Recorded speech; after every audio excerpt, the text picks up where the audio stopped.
Jowa na kasi. Paulo, hindi itinanggi na nagsishare sila ni Kim ng tea. I'm overheated, can hardly sleep at night, doing crazy dreaming. You're the reason why. Hiding by the baby. Feeling, magjowa na talaga ang magkatambal sa seryeng Linlang at seryeng What's Wrong with Secretary Kim na sina Kim Chiu at Paulo Avellino.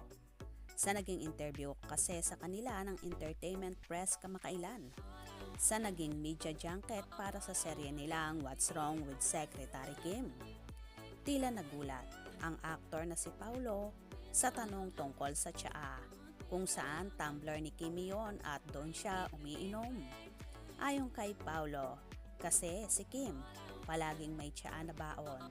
So minsan, hinihingi ko sa assistant niya, may tsaa ba si Kim? Sabi na kay Kim, pero parang nakikita ang ginagamit. Parang pinapatanong. Hindi na daw ang fake tumbler. Pareho ba kayo ng tumbler? Hindi kasi si Kim lagi may siya na bawon. So, minsan hinihingi ko sa assistant niya, may siya ba si Kim? So, hinihingi So, ko. share. O diba, kahit sa tsaa, talagang share sila. Ganito naman talaga kapag magjowa na.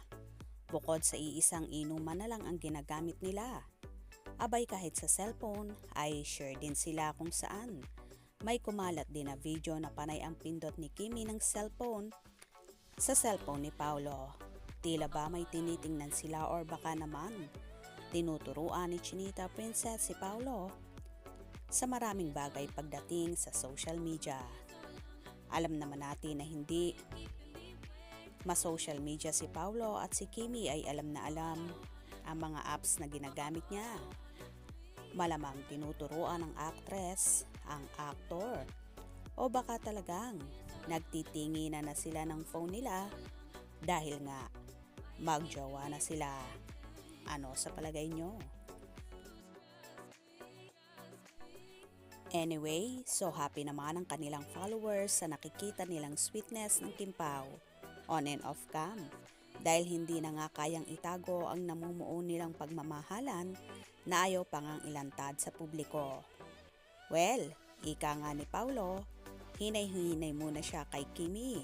Siguro, may mga ayaw siyang mabash ang actress at masabihan na naman ang kabilang kampo ng mga agaw ng jowa ng may jowa. Kaya, wag tayong mainip. Darating din sila dyan sa tamang panahon. Hayaan na lang muna natin na i-enjoy ng Kim Pao ang kanilang companion. Kaya naman tumutok at wag na wag pahuhuli sa mga maiinit na kaganapan. Anong inyong magiging reaksyon sa bidyong ito? Comment below.